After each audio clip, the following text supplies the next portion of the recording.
I decided to build my own e-commerce store. I did that for 4 years. I was able to sell it in the end. That business was exactly what it needed to be to at least give me more financial freedom and flexibility, space to explore really what I want to do. I remember my first Vipassana, it was fucking like a meditation prison. There are certain times of that 10 days where it was nice, but mostly it was just like, cannot wait to be done. It was similar experience in the last Vipassana for the first 3 days. But once things started changing, then it was really exciting. Then it was to the point of like, all I want to do is meditate.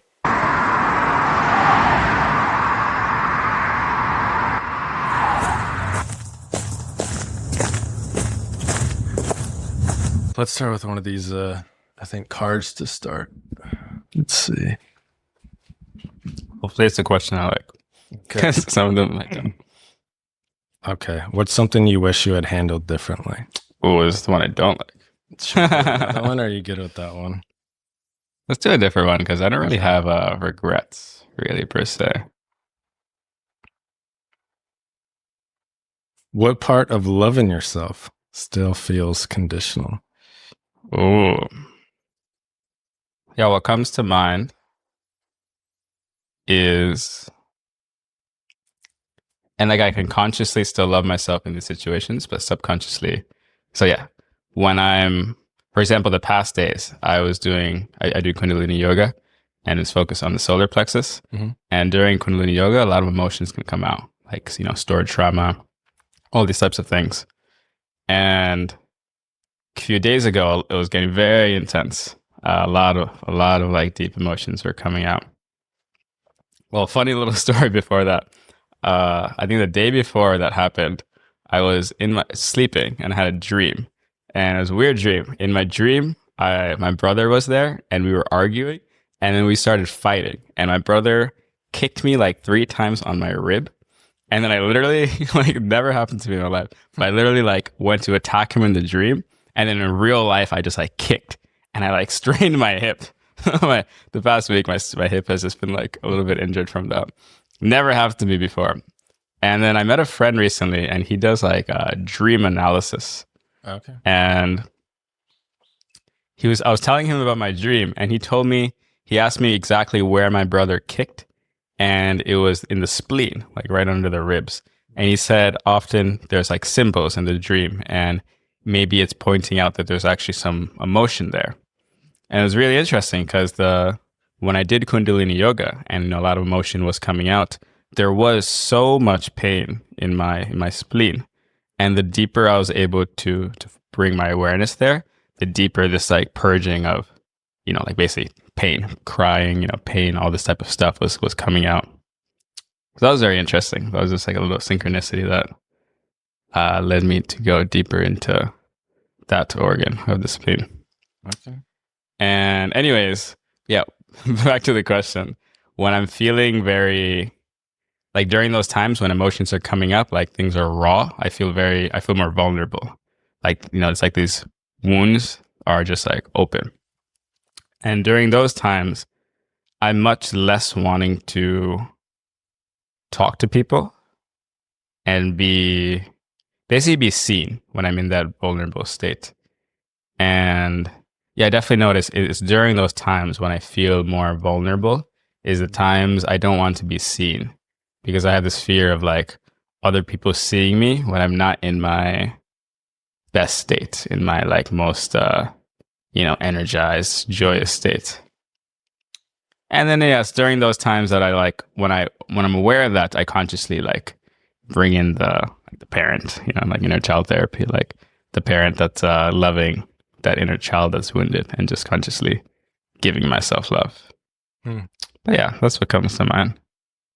I resonate with the part you said at the end of like not wanting to necessarily be seen when you don't have things all figured out, kind of. Yeah, when it's like raw. Yeah, I definitely have that.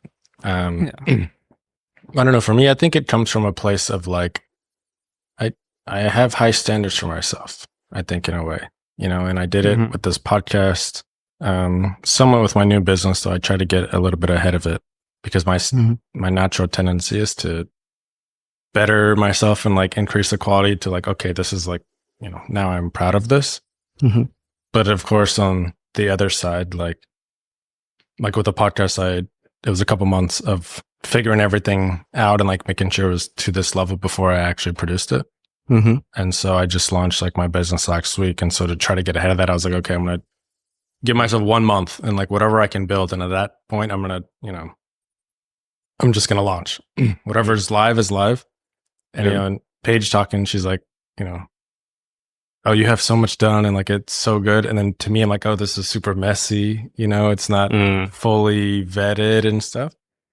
So I can definitely resonate a lot. I actually want to hit on one thing that you said. As you said, you had like the pain in your spleen from like Kundalini practice, and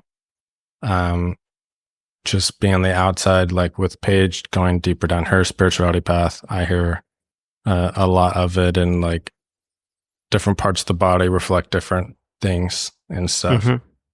How did that pain, like how did you experience that pain? Was it like a physical pain you were actually experiencing with the spleen, or was it like some deep-rooted emotional thing? Like how would you describe that? Definitely emotional. I mean, it's hard to really, I can only put words to like the feeling. It's like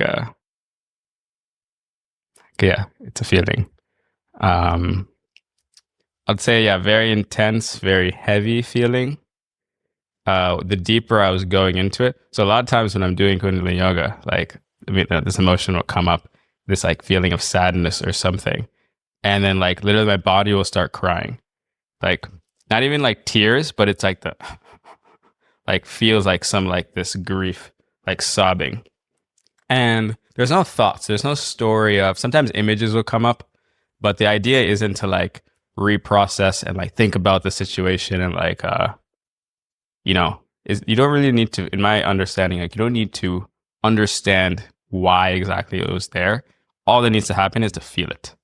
Like the feeling, the reason it's there is because it wasn't fully felt when it initially happened, and it just needs to be fully felt. So it's just very, in that time with the spleen, it was just very intense. I'll call it painful, because it definitely wasn't a typical pleasurable, sensations. And the deeper I put my awareness onto it, the deeper my body was like shaking and like crying and like just this grief feeling. Yeah. Yeah, I can see that a lot. I think that's also maybe a guy thing too, is like we tend to suppress a lot of emotions. I don't know if you resonate at all. I think guys do it more than women, but it's both sides. Women also store a lot of pain. I think every human is just carrying around so much pain from the past. Right. But I like the part that you said because I think sometimes, I think I've evolved a little bit into this, but I know people who like, they feel like they have to get to the answer of why, which I think can serve you sometimes, but also it can also be to me, an excuse. And I've done this in the past, an excuse to like why to push off actually feeling it. Yeah. I think a lot of people fall into this kind of trap of caring too much about the story. And then in that way, they're actually like they're tying, like they're attached to the story, and they're not able to fully let go of this painful experience because they're so attached to the story, and they give so much weight and importance to the story. That's why I really believe for these emotions, you don't actually, all you need to do is feel it. And you can actually make it worse if while you're feeling it, you're putting some type of story in your mind, and like maybe some type of victim story, and then you're actually feeding the emotions, and it turns into a cycle where you're having the emotions come up, and then these thoughts are feeding these emotions. This is the way Eckhart Tolle talks about it. The pain body is that there's these painful emotions that we're carrying, and these emotions will sometimes trigger some thoughts. And if you attach to these thoughts and allow these thoughts to keep going, these painful thoughts are going to energize this emotion, this pain body. And it's in this like basically cycle that this pain body continues to survive inside you. Like the way Eckhart Tolle talks about it is, you could think of these old traumas and all these things, like he just calls it the pain body. It's in a way like a separate entity. And when it gets triggered, it's going to like basically try to take you over and want you to think that you become the sadness. And if you don't become conscious to it, you're going to be, if you have these, thoughts that are, you're not, being aware of, you're going to be feeding this pain body, these emotions. It caught in that cycle. Yeah, then it's a cycle. Do you feel like you ever were caught in that cycle in the past? Oh, for sure. It happens like all the time. It's more like, for me, it's being present enough, aware enough to get myself out of the cycle while it's happening. But for sure, I'm definitely not pain bodiless. Yeah. Eckhart Tolle's, we were just talking about it, Paige is just here. I think The Power of Now is a book that kind of got her down the spiritual path. Was he a big part for you in that, or was there something else, a different author, a different moment that got you down the spiritual path? Yeah, I'd say it's like, there's many like little things that happened before this that led me to this point. But there's one story that comes to mind is when I was in India, and I just happened to be in India, and I was, being nomadic, and I was feeling this like sense of loneliness. And normally if I feel loneliness in the past, like I've even coached people in the past, and the way I would, do it for myself or others is like, I'd reflect and think about, how can I feel more connected? Where can I go? What can I do? Like, what people can I talk to so I can feel more connection and not feel lonely?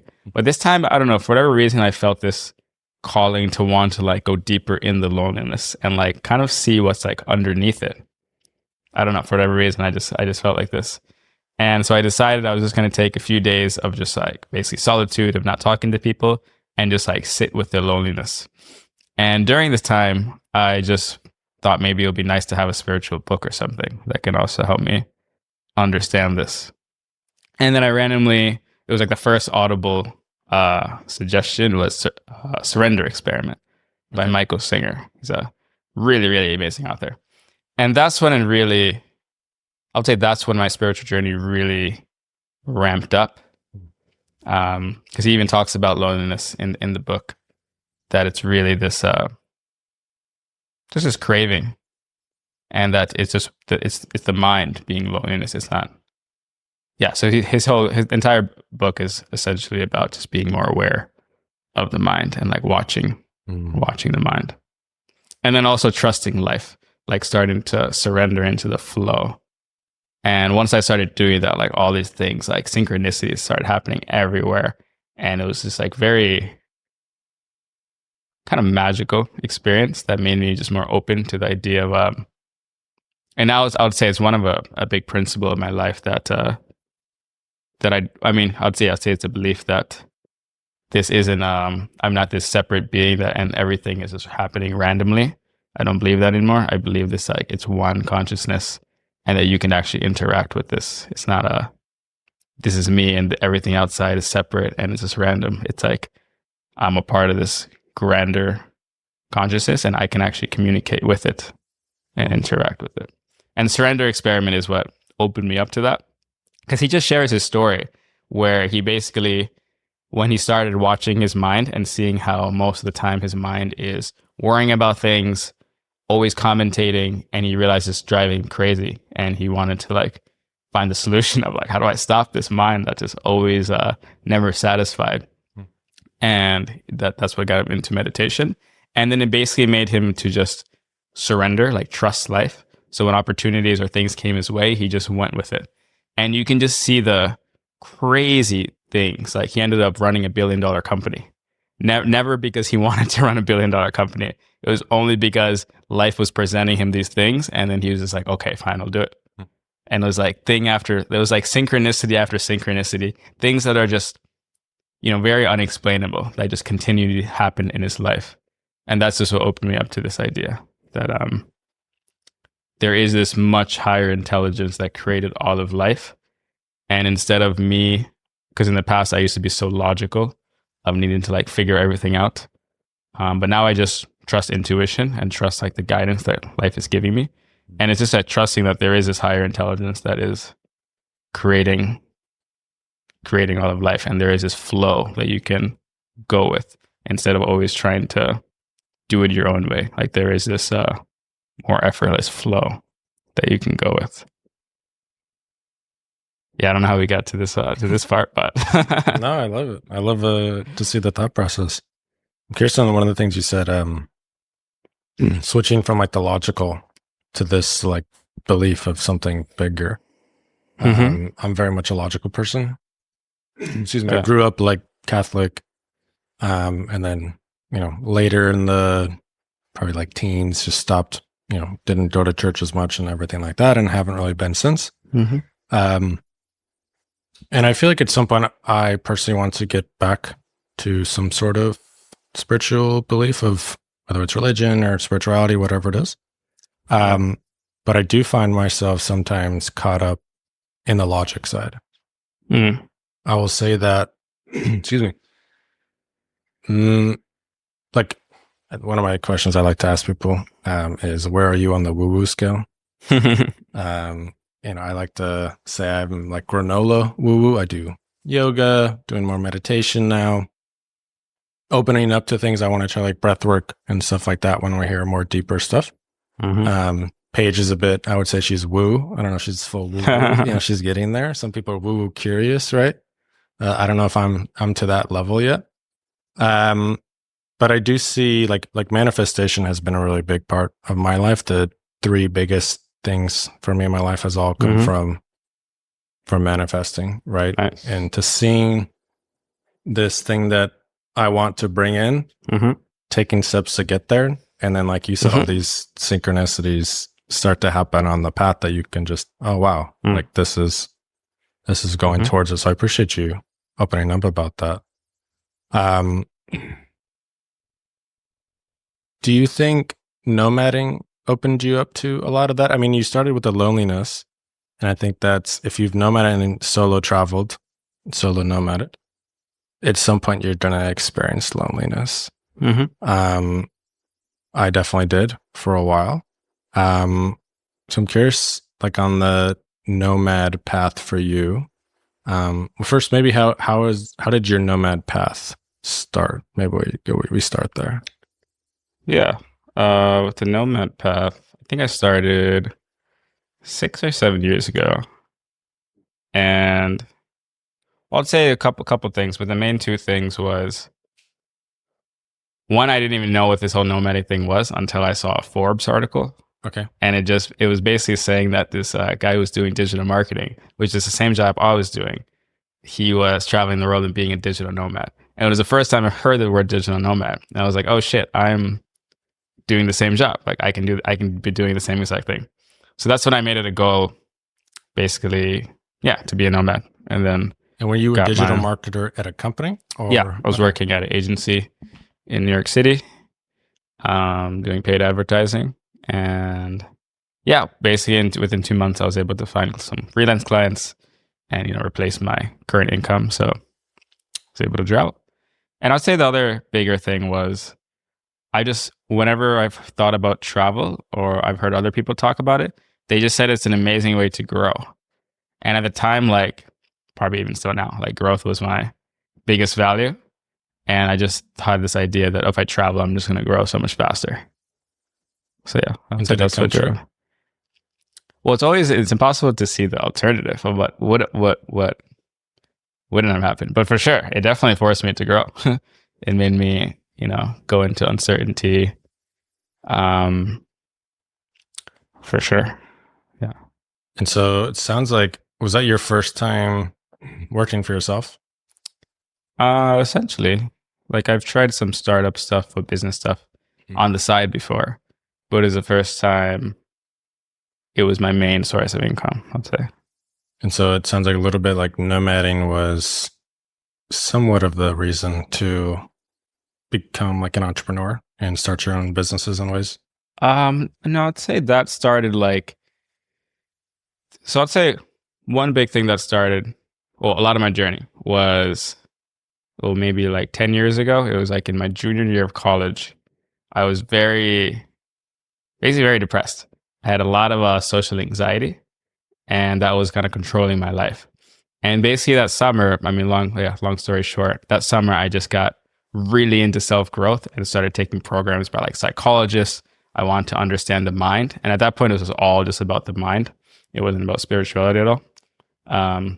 And then I got very obsessed about self-growth because I started seeing changes in my mind. And I realized that the mind isn't this fixed thing. It's like because of neuroplasticity, you can change your mind. And then I just had this idea, if I could change my mind, I can literally do anything.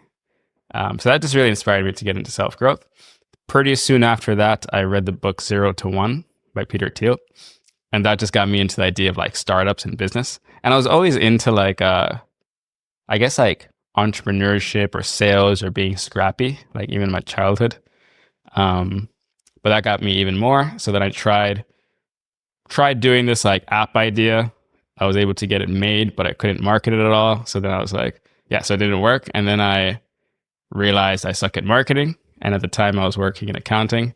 So I realized if I want to do a business, I should learn marketing. So that's when, instead of doing accounting job, like I did my master's in accounting, but I basically already decided by then, like, I'm just going to go learn marketing because this is what I need. So I applied for a bunch of like startup marketing agencies and stuff, and ended up at a really good one where I was able to just learn so much. So from that, I was always in this mindset, like even before I got the job at the marketing agency, like I knew my goal was to start my own business. So I was always into entrepreneurship, I'd say, for a while. And then nomading just sounded like I guess it's very similar value of just freedom that I wanted. Like entrepreneurship gave me freedom, and that's, yeah, it was just another reflection of that.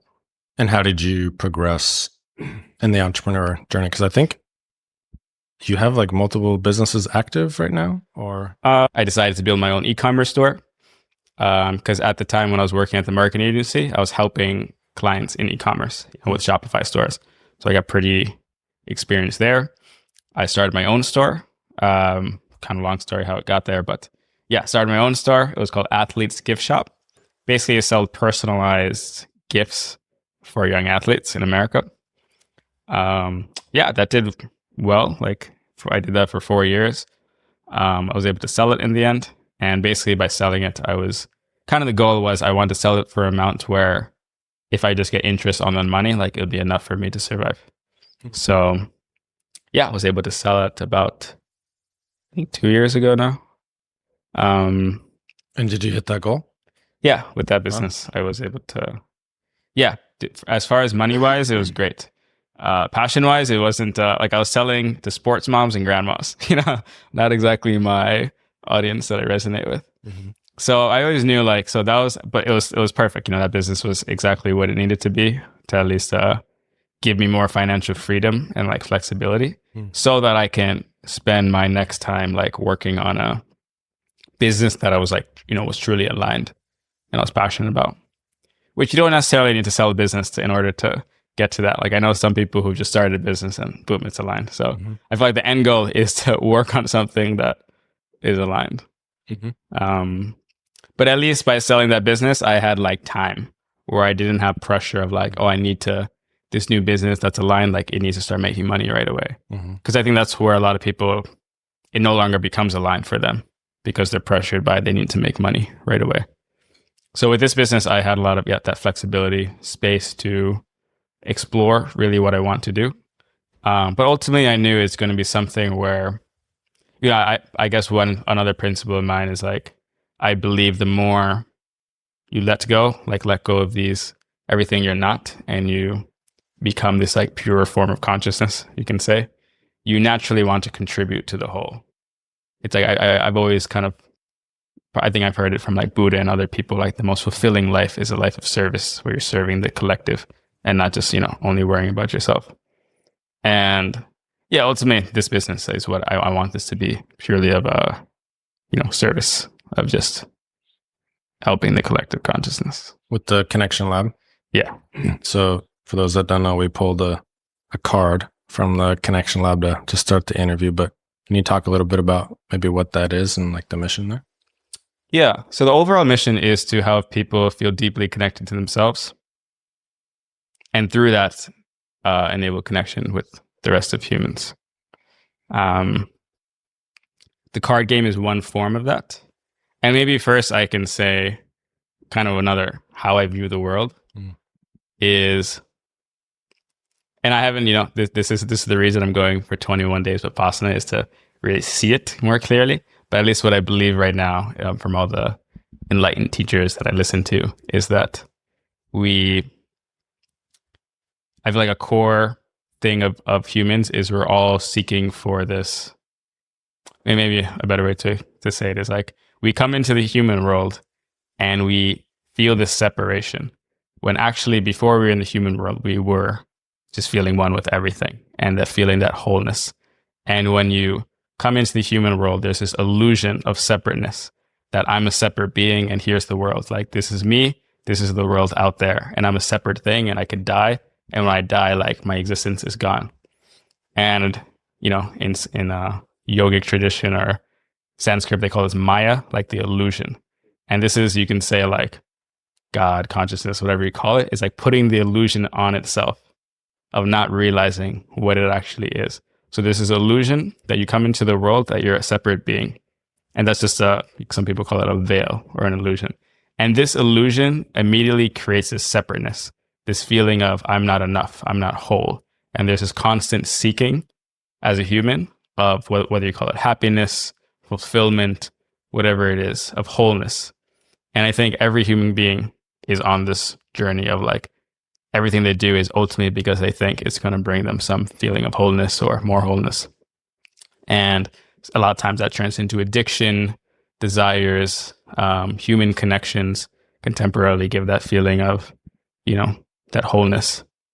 But I think ultimately what leads to that, the wholeness that never leaves, is when your awareness eventually can realize what it is, that it isn't limited to this physical body, mind, that it can actually expand. And it's not separate from anything. So I think everything in human beings is to feel that connection. You know, everything we do is to try to feel that wholeness so we don't feel alone and as a separate self. And I think, the deepest way to feel that wholeness is spiritual journey, whatever you call it, meditation journey, the journey of awareness, where you can feel that wholeness, you know, that you are whole with everything. So to me, that is the deepest form of connection, is when you can say, when your soul feels connected to everything, when you can feel that you are one with everything. And everything else is just a means of trying to get that. You know, a lot of people, even on plant medicine or even now when I'm meditating, it's this feeling of like coming home is the feeling I get. And it's interesting because I've heard other people in plant medicine or stuff use the same words. It's like there's this, it's as if this illusion, it's like the part of us that knows, or the part of us that really is, like you can say, the true part.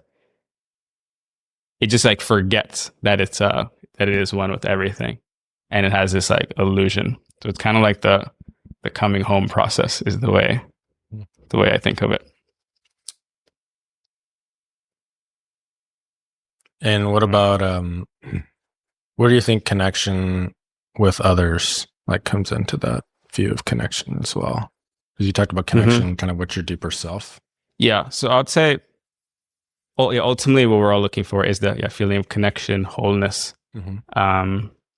When you do end up connecting with everything, you feel this. Well, I haven't fully gotten to the point where I do all the time feel this oneness. But at least from what the teachers say is, there is no separateness of like, oh, this is me. Like you have love for another person or another thing.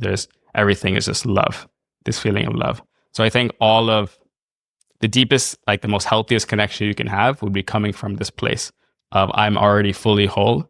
I don't lack anything, and I don't need you in order to connect to fill my void, which I think a lot of I'll probably say the majority of connections, even in my past experience, were about that, was to fill some type of void.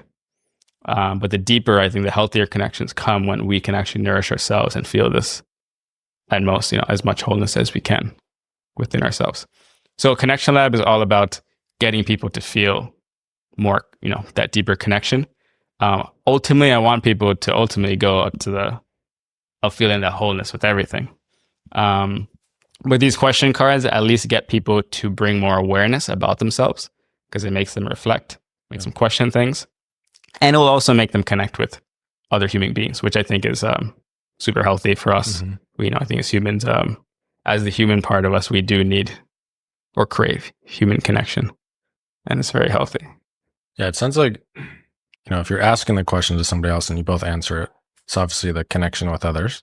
But I feel like you can also even take these and like open one and just journal about it, because you are really like, they are quite deep, really questioning like things of your own self. And even if you can't speak it out to somebody, that's probably step one, is just like be able to journal, like get it out of your head and like really ponder on this one subject. Yeah, like our simple tagline is Connection Lab, connect deeper with yourself and others. And a lot of people come, we do live events too that I've done for many years, and people call them like therapy. They come and they just feel more seen, they reflect more. So it feels like a therapy session for some people. And you've been doing a lot of social experiments too. Was that in parallel with like Connection Lab? Is that a part of Connection Lab? Is that just like a personal project? I would say it's still aligned as far as I did a lot of comfort zone challenges, because I think what keeps us from connection with people, from ourselves, from the whole, ultimately is fear. Fear is the thing that we attach to, and it's like the thing that's hard to let go. So I've done many comfort zone challenges in order to face that fear and like to sit with it and to be okay with fear. I was looking at your IG the other day, and I think I saw one. It was like free hugs. Maybe it was in India or something. Maybe I'm wrong. Yeah. I love that one. It just, people should check out the video or put everything in the show notes. But like, people don't really know what to do. You got some hugs in the end, but it was like, it looked like at least it took a while for anybody to really like come up. I'm curious, with all the different ones that you've done, is there one that comes to mind that was the most memorable or really surprised you in how people took it with your social experiments? Yeah, it's definitely a lot of times where I'm always very surprised, especially in the beginning, of how people react. And I realize more and more most people are pretty open. Most people are pretty friendly. One thing I noticed even with the free hugs is like a lot of people actually wanted to hug, but then because they see the sign and like it takes them like at least a little bit for their mind to process. But in the beginning, they're just like, they don't know what it is, and they're just like processing it. And then they come back like a minute later after they processed it and then to come for the hug. So it's not like there's a lot of people who might look like they're not interested, but really they're just like processing, and it was like they needed a little time just to process. I would think too, like maybe nobody just wants to be the first one. There's like, exactly. Is this a scam? Like, is this something weird? But if they see somebody giving you a hug, for sure. Okay. Yeah, definitely ramps up to more, I guess, social proof you have. And you talked about, going back, I think you said it was in university, you had social anxiety. So from having social anxiety to doing a game that you play or have like conscious connections with, I know you've been doing it here in Company Yang and doing the social experiments. Was that a lot of, can you talk about that journey for yourself? Because that seems like a very far like difference in personal growth that you probably had to overcome. Yeah. I feel like it's since that start of the journey of pushing my comfort zone, being more confident, overcoming social anxiety, it's been like a continuous journey to my most like authentic self, which to me is like the authentic soul that's like, or awareness, you can say, that has no limits, that isn't tied to anything, that is one with everything. That is like to me the most authentic self. But what gets in the way is fear. Fear is when we attach to things and we feel limited. And yeah, it's just been a continuous journey ever since working on my social anxiety to let go of fear, to confront fear, to confront the insecurity, let go of these old patterns of conditioning, these old traumas, these old emotions. But it's all in the same, I would say, now that I think about it, it's all for that same purpose of basically freeing the soul, you can say. And is it parts coming from maybe the spiritual practice or meditation that help? Is it like a combination of that, or just doing it, like doing your social experiments, doing your, conscious connections? Is it kind of a mix, or do you think it's a lot of one for you that's being able to open yourself up? Yeah. I Well, now I call that, even like pushing your comfort zone, I call that a spiritual practice. So everything for me is the word spirituality is brought into almost everything now for me. Because to me, it's all in that same journey. Yeah, it's hard to say exactly which of the things I did that made the biggest difference. Definitely pushing my comfort zone made a big difference. I guess the thing I realized is doing comfort zone challenges is great to expose yourself to the fear, and you can potentially let go of it. But it's also really good to just build that courage muscle. And I really see courage now as an actual muscle. I've tested a lot of programs with different people and talked to other psychologists in this space. And yeah, we call courage like a muscle now, in a sense that if you do a bunch of comfort zone challenges, you will have a higher muscle, and you're able to face fear more. You're able to feel the fear and do it anyways. But in the same sense, if you stop doing it and you kind of go back into your comfort zone and stop doing things that you're scared of, that courage muscle will become smaller. So there's that aspect of it. I think that's a continuous thing of working out your courage muscle, which means like it isn't just a one-time thing you do. If you do a bunch of courageous things, you could have more of that core confidence. But later on, if you don't do anything you're scared of, you're going to start coming back into your comfort zone, and your courage muscle is going to be smaller. So it's kind of like a muscle that you work out. And when you start working out, you start building momentum, and it becomes easier and easier to do courageous things. And then there's also like core confidence, which I think is a bit different than the courage muscle. Core confidence, I think, has more to do with how grounded you feel, how much you love yourself, how much you value yourself. Kind of more self-esteem, maybe is the right word for it. So I think those are, you can have, so I've noticed throughout my journey, my core confidence has never been higher compared to before. But there's definitely there's times in my past where my courage muscle was higher, or I was more willing to, approach people or do certain things because I was just doing so much courageous actions in the past. And has the fear lessened? Or is it just because the muscle has increased that it matches that level of fear now? Or has the fear also decreased? Yeah, I'd say in general, the things that I used to be scared of are less scary. In general, I wouldn't, maybe not universally. There's probably certain areas where in the past where that courage muscle was so high that I was able to do things much faster. But I'd say in general, most situations are less scary. Anything in terms of like the social experiments on the social side that would you say still scares you? Yeah, I definitely still experience fear. Fear or tension hasn't gotten to the place where I'm around people and it's like tensionless. Sometimes I wonder, because I was talking to this coach recently who's he's like a spiritual teacher, and he said he's gotten to the point, and I met some other people, they've gotten to the point where it's fully tensionless.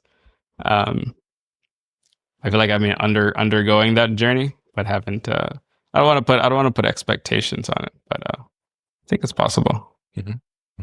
Yeah, but I still feel tension in situations. Sure. I think it's natural. Yeah, but I think it's I wonder if it's possible to feel tensionless, and I have a feeling it is.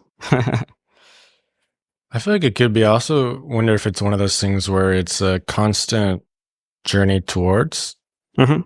And that you might not ever fully achieve it, but it's that journey towards, and you can get so close. But being on that journey is it of itself like the tensionless almost in a way.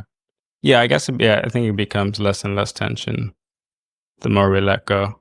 I do believe, like enlightened people, the people that just are fully at one with everything, resting in the now, like it is a tensionless state. Yeah. Switching gears a little bit. So you've been nomading, you said, for over 6 years, right? How do you think nomading has played in with your spirituality practice? Do you think it lends itself well so that you can do it and go deeper? Or do you think maybe it puts you off balance so you aren't able to get as deep in a spiritual practice as you would if you were just in one place in one home? Yeah. I mean, my spiritual practice has been getting deeper and deeper. I mean, that's definitely not, I would say, like directly because of nomading. I would say it's about my life, in general, which includes nomading. But it's not like other people can have those same spiritual practices of living in one place. It's definitely not a necessary thing. So you don't think it's necessarily affected you that like you travel every few months to different places, and whether you have to always look for a new place to practice or you can always do it within yourself? Because I know sometimes I feel like maybe people don't want to do it at their house, so they have like their place of practice that they're very good at their home, and maybe they would feel anxious about like always having to find that every few months. Or I don't know if you travel intentionally for spirituality sometimes, and like I want to go here for this experience. Well, to me now, like all of growth is spiritual growth now. So for sure, nomading and traveling has made me grow, and in that ways, it has been a part of my spiritual journey. So it's hard to, I don't see it as a separate thing anymore. But yeah, I mean, for me, it's all just been like when I just say spirituality, I just mean like coming to the now and like being present. It's really all I mean is just being present, which can be done anywhere. I think that's like I think you have it on Instagram, right? It's like finding my way back to the now. Yeah. What does that mean? Yeah, I did a ayahuasca like a year ago, and I asked the shaman like, "What is God?" Just randomly, and he said the easiest way I can describe God is the now, and like that really resonated with me. Like Eckhart Tolle, talks about this too, power of now, and so the now is it's like you're never not now. Like in any time in your life, any memory, whatever, and any experience, it's always now. There's never a time that isn't now. There's never been a time in your experience that you aren't experiencing now. And in that way, you can say the past and the future don't really exist besides thought streams or mental images in your mind. All that exists is now. And then you can think, then is the now a point in time? Like, are you, because the way our mind sees it is like the now is moving. And it's like you're now, but then there's a moment later and that's a new now. Because the mind operates on this like basis of time. But maybe another way to look at it or to be open to is the now isn't a point in time. The now is just always, it's always now. It's always here and now.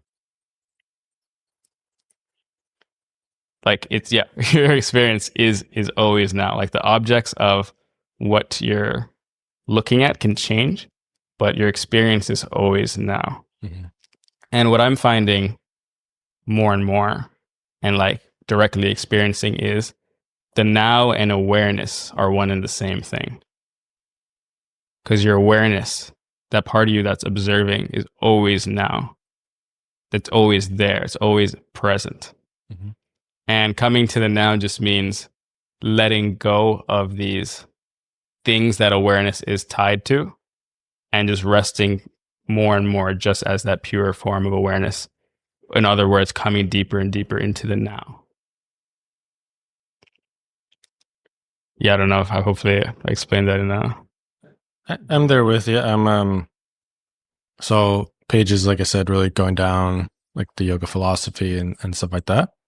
I'm more right now, more reading about like stoicism and things. And so I think what I like is there's so many parallels. There's so many like, I like Marcus Aurelius.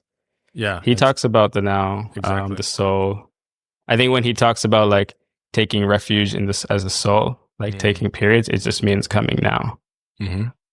And it's about, to me, what it really boils down to in stoicism from my teachings on very early on, where it's just focusing on what you can control. And the now is kind of the ultimate of what you can control, right? You can't change the past. Yeah. You can have a vision for the future and try to manifest things, but it's all in the now. Exactly. It all happens in the now. Yeah. It's like your experience is always now. So you might as well make the now a great place to be. Taking us out of the now, but going backwards a little bit. Never leave the now. You never leave. But yeah, just good. When you were doing your businesses, you were in New York for a while. Did you ever have the thought of, okay, I'm going to go abroad and like, now I think you spend more time in Copenhagen and like Ubud are a couple of the places. Mm-hmm. New York is a place lots of people go because they want to further themselves in business, make more money. You kind of did the opposite. Why do you think that worked for you? And did you ever have a moment where you're like, or a pressure maybe that you feel like, oh, I can't leave here because this is where like, financial dreams happen and like businesses really explode and stuff like this? Yeah, I mean, I was born in the Bronx, and then my parents, we lived in Westchester, it's like the suburbs outside of the city. And then after I graduated, I did live in New York City for a year, which was, great. I think it's a great, if you want to live in a city and do city stuff, then New York City is a good one to do that kind of stuff. But yeah, ultimately I wanted growth. I didn't see being a nomad as any way of limiting my business growth, my business life. I mean, I guess a core part of me, the way I saw entrepreneurship was just really all about centered around growth anyways. In order to create an amazing business, it's about how much you grow as a person, as a human. So yeah, nomading definitely still aligned with that vision of growth and being able to build a big business. Yeah. And we haven't touched on it yet, but I know you have a very strong personal practice with meditation. Also larger experiences like Vipassanas. When did those enter the fold for you? Yeah, I'll tell you, I started meditating maybe 10 years ago. Oh, wow. Not at the time, it had nothing to do with spirituality. It was funny. It was when I was building that app idea that I said I was doing in college. Okay. The one that didn't work. And after it didn't work, I randomly used Twitter, which I never use. And I saw Mark Cuban put a tweet of, if I was a 20-year-old starting in business, this is the one book I wish I would have read. And it was Principles by Ray Dalio. I don't know if you follow Ray Dalio. He's like the founder of the biggest hedge fund in the world. So, super logical, all about finding the actual macroeconomic reasons for why things are happening, like the cause and effect relationship of everything. And in his book, he talks about this like 5-step process to achieve any goal you want. And a lot of that was just reflecting.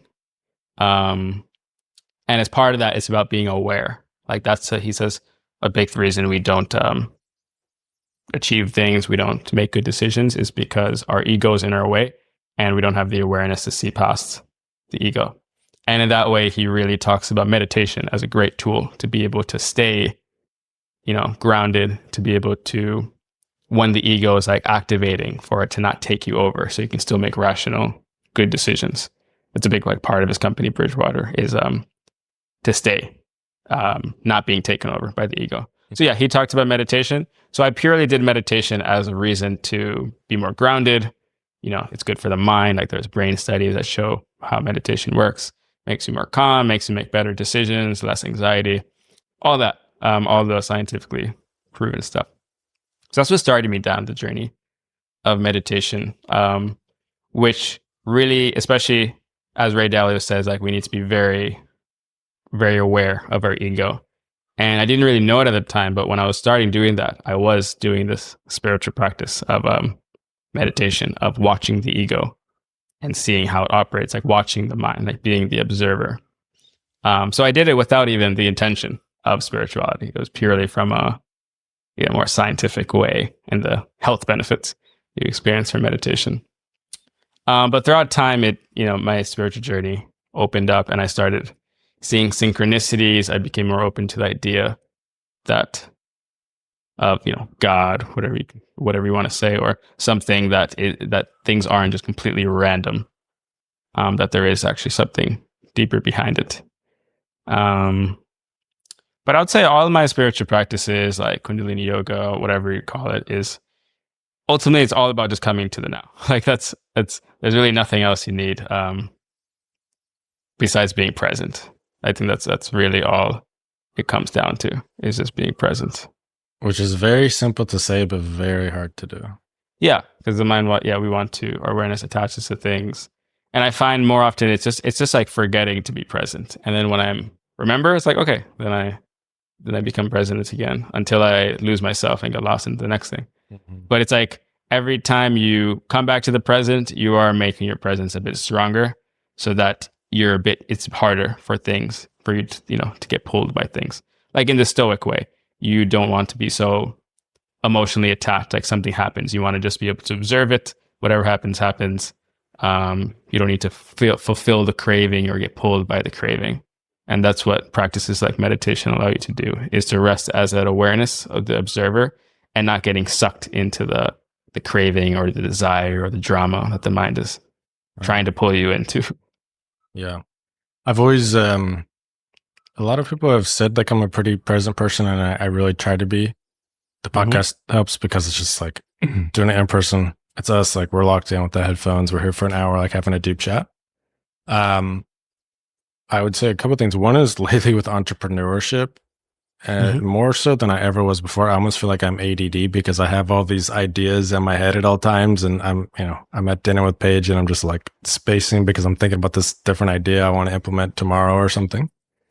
But even on the little things, like when you all go walk to the co-work here, and some days I try to be, you're just thinking about what you're going to do when you get there. But then you come back to the now and you're like, oh, I didn't see that there was this, beautiful flower here on the walk. Yeah. And this thing. And again, I like to think I'm pretty present. I think more in social situations, maybe I've gotten better. But when you really think fully about the now, it encompasses so much more. And as I've understood that, it's like, oh, wow, I have a lot of work to do. Yeah, it's like we see that most of the time we're not present. It takes a more remembering and intentionality to come back to being present. I want to get to Vipassanas because you have a 3-week Vipassana coming up. So what was like your first Vipassana? And then can you just maybe briefly describe what a Vipassana is for people? Yeah, Vipassana meditation retreat it's a retreat. So some of them are usually 10 days.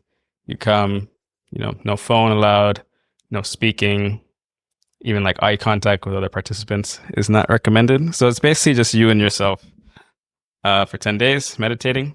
Different meditation techniques depending on the place. The first one I did was in India, Bangalore, Goenka. He's the very common teacher. He's good. But it's weird, like after his 10 days, I actually, for some reason, was like less interested in meditation for a bit until I fell into Michael Singer's book, Surrender Experiment. And then I found this teacher here in Copenhagen in August, and I had a really incredible, Vipassana retreat. His technique is a bit different, which is the reason I liked it so much.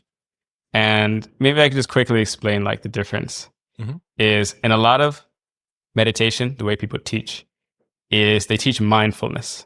So mindfulness is you bring your awareness onto something the awareness can look at. And in Buddhism, they call it like the sense objects. That can be, the sense of touch, hearing, sight, taste, or a thought form, a mental thought form or a visual image, or you hear something in your mind, that's all the things the awareness can look at. And in a lot of Vipassanas, or the way people teach meditation, they only focus on mindfulness. For example, bringing your awareness to the breath. The breath is a sensation, right? It's a sense object. What I loved about this teacher, the one in Copenhagen, and now I've started seeing more teachers like this. There's a whole, it's not like it's not a new thing, but there's a lot of teachers that do it this way. It's more of the direct way of, you can say, meditating or coming to the now or realizing who you are. Instead of bringing your awareness just on the object, this is what we do in the Vipassana I'm going to. We would observe the rising and falling of your stomach while breathing. So you observe that, you bring your awareness to it, and then you do an extra step of knowing that there's an awareness that's looking at the object, if that makes sense. So it's a bit, it's a bit confusing. View, kind of that, maybe. It's like awareness looking back at itself. So being aware of being aware is the second step we're doing. So he calls it noting and knowing. So noting is, you observe the sensation in your in your palm, for example. But then knowing it is you're observing the sensation, and at the same time, you're becoming aware that you're aware. Like you're becoming aware of the awareness. And it can be very confusing, which it was for me in the beginning when I did this Vipassana with him. I did it like for 5 days last August. But I knew it was that second step of being aware was doing something, because I can feel the difference when I was doing it. It felt like there was more spaciousness around the thing I was looking at. For example, if I became aware of a thought, that's, my awareness coming to the object of the thought. But then when I knew I was aware, it's as if the thought had like so much space around it, and that it became like so much more insignificant. And to me, it just makes the most sense of this, why this is the best method of meditation. Because meditation, like, if you want to go like ultimately like where the technique leads to you, is self-realization. All this yogic practices, all of yoga, every single form of yoga was created to get to eventually self-realization or enlightenment, whatever you call it. But the simple way for me, like I would define self-realization, I guess the simplest way is realizing you're the awareness and not the thing the awareness is looking at. And so it makes the most sense that this technique of, you look at the object, you look at the sensation, and then you become aware of the awareness. That's like the most, some people call it the direct path of self-realization, is becoming aware of the awareness itself. So it's the awareness looking back at itself. Where all the other forms of meditation is just mindfulness. And the idea is eventually when your awareness is continuously looking at the object, like the breath or the sensation, eventually it would realize what it is. Kind of more accidentally. But this technique that this teacher teaches is more, it just makes so much more sense to me. And I think, so by the 5th day of his retreat in August, I was having this experience where in the morning, so every morning there's like a 45-minute talk. The teacher, teaches something. And in that morning, he basically gave a warning that in a certain part of the stage, you might be uncontrollably shaking and moving, things like this. And that just started happening to me. And then that night, it happened to me like full blown, where like my body was just like uncontrollably shaking. Like I probably look like I'm having like a exorcism. And at the time, I was like observing myself while it's happening. And I was like, what the fuck is going on? Like, this is kind of scary. But he was made the video to basically say like, there's nothing to be scared of. This is a normal part of the journey about the process. And I noticed it was happening more and more intensely the more I was, observing something and then being aware of the awareness. That's when it intensified. So yeah, I've never experienced, things like that where literally like if you saw me, you'd think I'm having like an exorcism or something. Like my body's like fucking just uncontrollably shaking. And one of the volunteers that works there, he said he's been to many different, Buddhist temples, Buddhist retreat centers. And this is his favorite one because this teacher just gets people results much faster. And I think it's because of this technique of being aware of the awareness. So after I experienced that, once the teacher said he's doing 21 days, like I was all in, because I was like, I'm just getting results in my practice so much faster. And ever since then, it's been getting deeper and deeper. But it's all been kind of revolved because of becoming aware of the awareness is what helped me to do that. Yeah. Powerful. It's, I think I first heard about Vipassanas. Actually, when I first started listening to podcasts, like, I don't know if you've ever heard of School of Greatness. Mm-hmm. Yeah. I think it was Jesse Itzler, maybe. So this was 2018 or something. And he talked about, I think he did it in like a Buddhist temple in Nepal. And again, it's silence. So you don't talk to anybody. You don't typically look at people in the eyes. Yep. I don't know if he did it a week or 2 weeks, but he said, he got there and he's like, oh, okay, I have 4 hours until lunch. Like, I'm going to meditate a little bit and then maybe I'll do some like push-ups or work out a little bit. And then, okay, I'll meditate a little bit more. And he's like, oh, I'm probably late for lunch. Like I need to go. And so he looked at the time and he's like, it had been 20 minutes. And he's like, oh, wow, this is going to be a very, very long, couple of weeks. Yeah, I can feel, like, I remember my first Vipassana, I was counting down like every single day. It was fucking like a meditation prison. And I could not wait. There are certain times of that 10 days where it was nice. I was feeling the nice sensations, but most of it was just like, cannot wait to be done. It was similar experience in the last Vipassana for the first 3 days.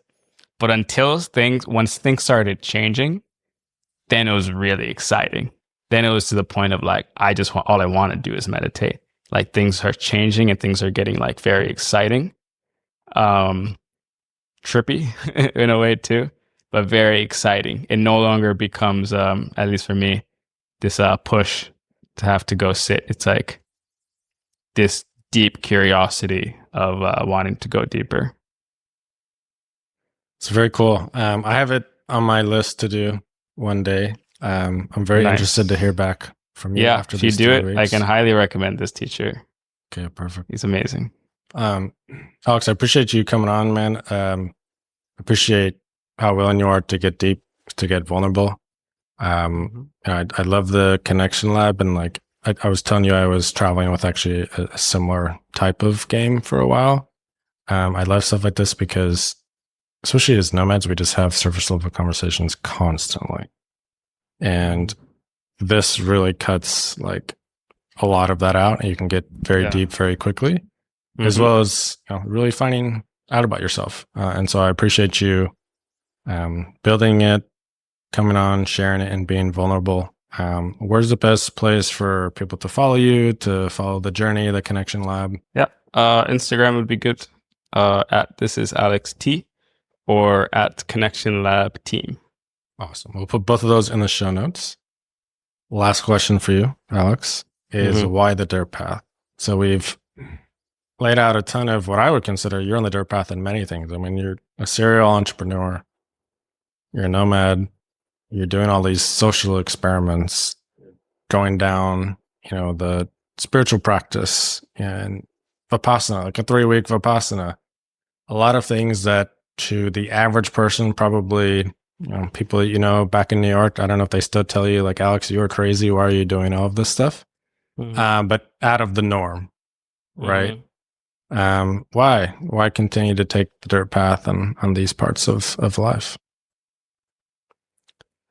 Well, at least now what comes most, I guess all my answers are going to come back to spirituality now.